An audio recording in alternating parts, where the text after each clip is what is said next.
Bonjour à tous et bienvenue sur Dr Wrestling dans une vidéo extrêmement particulière, un environnement très particulier. Je peux entendre, rien qu'en parlant, que ça résonne grave. Donc, désolé de la qualité un petit peu de cette vidéo. Je suis actuellement à l'étranger, en semi-vacances, on va dire. Mais je tenais beaucoup à parler de l'actualité du catch cette semaine et surtout ce retour de CM Punk. Peut-être que cette vidéo va être un peu fourre-tout, peut-être qu'il n'y aura pas de montage, peut-être que ça va être complètement freestyle par rapport à d'habitude. C'est pas grave, en tout cas, je voulais vous donner mes réactions par rapport à ce qui s'est passé hier soir lors de Monday Night Raw et bien finalement le début des hostilités peut-être entre un certain Seth Rollins et CM Punk. Alors c'est vrai qu'on a beaucoup parlé du retour de CM Punk durant ce week-end, c'était un petit peu une surprise. J'en ai longuement parlé dans une vidéo qui a fait pas mal de vues, il y a eu beaucoup de commentaires. Merci à tous ceux du coup qui ont commenté, qui ont donné également leurs avis. Il y a pas mal de gens qui sont un peu frustrés de voir CM Punk de retour. Il y a beaucoup de gens aussi qui disent que CM Punk est un gros hypocrite. On y reviendra dans cette vidéo parce qu'effectivement, le mec a craché sur la compagnie depuis 10 ans et là, il revient comme si de rien n'était avec un bon petit chèque. On va tranquillement y revenir dans cette mini-review. Et surtout, il y a des gens qui sont heureux de voir CM Punk, c'est mon cas. Moi, je suis un peu dans toutes les teams. Je suis un peu dans la team des mecs contents que CM Punk soit de retour. C'est vrai que ça fait bizarre. J'attendais depuis des années son retour. Je l'avais imaginé un paquet de fois. Il y a une dizaine d'années, quand j'étais encore étudiant ou que je faisais des petits boulots pour payer mes études. Je me rappelle quand j'étais en train de galérer un peu, je m'imaginais le retour de CM Punk et ça m'envoyait des charges d'endorphine comme ça. Et c'est comme ça que parfois je tenais le coup. Alors 10 ans plus tard, c'est vrai que c'est plus vraiment la même chose. Aujourd'hui, je suis un peu plus adulte, un peu plus vieux et le retour m'a fait quand même beaucoup d'effets, même si, encore une fois, ça reste rien comparé à ce que ça aurait été si ça avait été 6 ou 7 ans en arrière. Bon, parlons de ce Monday Night Raw. J'ai plusieurs choses à dire. Alors d'abord, il n'y a pas beaucoup d'informations qui ont fuité quant au contrat de CM Punk. On ne sait pas ce sera combien de temps, on ne sait pas combien il est payé, même si à mon avis il est payé beaucoup. On ne sait pas quel rôle il va avoir, est-ce qu'il va être full-timer ou part-timer. Pour l'instant, ça reste soft. Je donne un joker à CM Punk pour cette première, puisque, mes amis, je ne vais pas tourner autour du pot. Je vais vous dire que j'ai été assez déçu de ce Monday Night Raw. Ce matin, je me suis réveillé très tôt, vers 6h50 à peu près au Portugal, donc 8h en France. Parce que voilà, j'étais excité, je me suis réveillé, je me suis dit ok, c'est bon, Raw est passé, potentiellement Raw a marqué l'histoire et eh bien force est de constater que ça n'a pas été le cas, hein, véritablement. Ce Raw était décevant, j'ai trouvé ce Raw décevant. On nous a promis donc 1 heure sans publicité au début. Et là, je me suis dit, putain, il va se passer des dingueries. S'ils font 1 heure de commercial free, c'est qu'il va se passer des trucs de fou, des confrontations, Punk, Orton, n'importe qui, Lesnar revient, on sait pas. Mais non.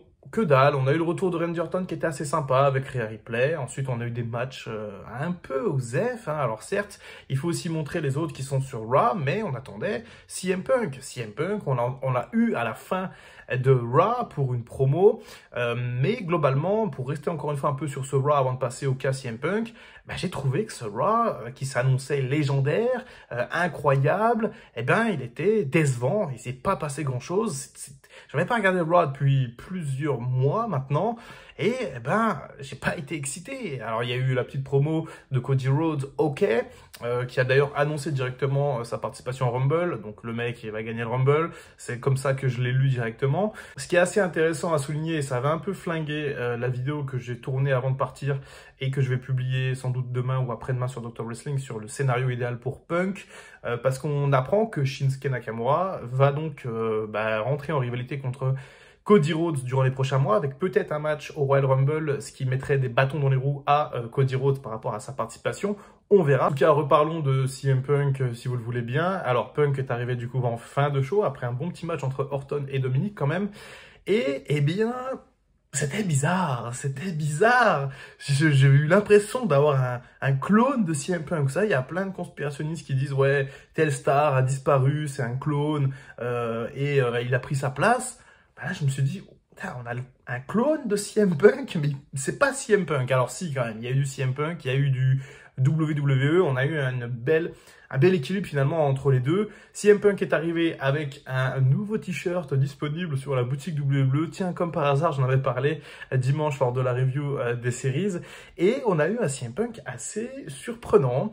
Pas de mention de son passage de AEW. On a surtout eu cette phrase assez choquante. I'm back home. Je suis de retour à la maison. Une maison sur laquelle CM Punk avait craché pendant 10 ans, ce que n'a d'ailleurs pas manqué de rappeler un certain Seth Rollins durant sa promo. Petit aparté sur Seth Rollins, parce que c'est vrai que c'est aussi dans le titre de la vidéo, et j'allais y venir, mais en fait, avant d'avoir CM Punk, on a eu Rollins. Et Rollins, il y a eu une petite réaction, certes, puisqu'on a eu des chants CM Punk, il a peut-être un peu provoqué ça, pour pouvoir envoyer une cartouche aux fans de CM Punk, mais il a dit globalement, et les fans de CM Punk, je ne veux pas perdre une seconde de plus à parler de cet hypocrite. Et là, mes amis, je pense deviner qu'on est en train de mélanger finalement la réalité et le kayfabe pour prévoir une rivalité pour WrestleMania 40, ça fait quasiment aucun doute entre Punk et Rollins, une rivalité au sommet, un match au sommet, peut-être, sans doute, dans la nuit 1, dans le main event de WrestleMania 40. Et donc, il y a déjà un petit peu de tension entre Rollins et Punk. Pourtant, les deux sont assez professionnels, même si la réaction de Rollins, encore une fois, c'est difficile de juger si elle était fake ou pas lors des séries, mais il était extrêmement énervé. Je pense que c'est un peu des deux, en fait. Rollins déteste Punk pour ce qu'il est par rapport à lui, parce que Rollins, lui, s'est cassé le dos pendant 10 ans pour tenir la compagnie pendant que Punk s'est barré et crachait son venin sur la double bleue. Donc, sa colère est légitime et il sait que en jouant, en surjouant un petit peu ou en montrant un petit peu qu'il est en colère, ça va générer du buzz, ça va générer du clic et ça va potentiellement être bon pour le business puisqu'on va se servir de cette réalité où Rollins est vraiment en colère après Punk pour builder une rivalité absolument sans doute légendaire en 2024. Voilà pour Rollins. Revenons sur CM Punk qui a à son tour parlé, enfin il l'a pas vraiment dit, mais il a dit que voilà, beaucoup de gens étaient satisfaits de son retour, qu'ils lui ont fait des kisses, des hugs, voilà, tout était très bien, sauf quelques personnes et Punk n'a jamais mentionné Rollins, mais on pouvait voir sur son regard, on pouvait comprendre, on pouvait entendre que le Punk de Chicago parlait bien sûr de Seth Rollins et pareil, on vient planter quelques graines, on ne nomme pas Rollins, alors peut-être qu'il n'avait pas le droit, peut-être qu'on l'a cadré par rapport à ça, parce que CM Punk, attention, il n'a pas pu faire une promo comme chez AEW, hein, c'était pas tiens prends le micro et raconte ce que tu veux, c'était du WWE, c'était des émotions, des trucs, des belles phrases, des belles paroles, I love you. On sent que c'est pas le même CM Punk que AEW qui pouvait se lâcher complètement, c'est différent, c'est du CM Punk un peu édulcoré, certains diront du Punk de Wish, pourquoi pas, mais ça reste du CM Punk quand même. Et il a terminé cette promo avec des mots quand même très forts, en expliquant qu'il est toujours le best in the world. Malgré tous les efforts de ces jeunes, il reste lui, CM Punk, le boss, tout simplement, le boss de fin, même après 10 ans. Après tout ce qu'il y a eu, après le départ de la WWE, l'arrivée chez AEW, le départ de la WWE et enfin le retour, eh bien, CM Punk, il a quand même la niaque et il veut prouver au monde entier qu'il est le best in the world. Il a fini également par dire « Je suis là pour faire de l'argent et pas pour me faire des amis ». Et là, on retrouve peut-être le CM Punk d'avant. Alors, concernant cette promo, il y a deux hypothèses. Première hypothèse, il redevient vraiment un WWE guy et il rentre un peu dans les normes, dans les codes, on va dire, pour pas faire trop de vagues avec un micro, rester tranquille pour faire du fric, mais tout en étant un petit peu conditionné et un peu contrôlé par Triple H et la WWE. Deuxième hypothèse, on assiste au début à un CM Punk gentil, voilà, calme et tout, et en fait, ça fait partie d'une storyline où peut-être que Rollins viendra ensuite le confronter après le Rumble ou pendant ou avant et lui dire « Eh, mais en fait, regarde ce que t'es devenu, fais pas semblant, t'es un hypocrite, tu lèches des fesses, où est le vrai CM Punk ?» Et à ce moment-là, on pourrait avoir un espèce de turn de CM Punk qui deviendrait heel et il y aurait la confrontation entre Rollins et Punk. Pas forcément de heel turn pour CM Punk, peut-être que juste il va rester twinner ou peut-être qu'il va rester face, peu importe. Mais en tout cas, c'est peut-être la première graine de quelque chose de plus grand et surtout, forcément, de moins décevant. Puisque nous, les fans de CM Punk, quand on a vu cette promo, je suppose que c'est pareil chez vous, vous allez me dire, c'est fan, il y a un truc... manque un truc, il n'y a pas de pipe bomb, il n'y a pas de référence, des trucs un peu creepy comme on aime avec Punk, qui a vraiment la verve, qui a ce mot-là, qui a ce mot puissant, ce mot dur, et là, il manquait un truc.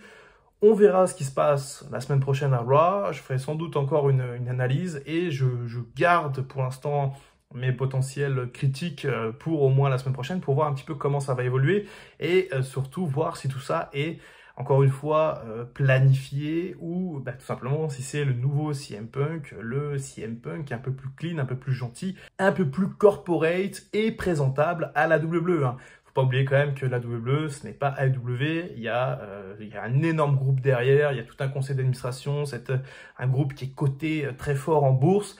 Donc peut-être que CM Punk n'a pas la liberté qu'il avait ailleurs et au final, ça peut se comprendre, même si ça peut paraître décevant.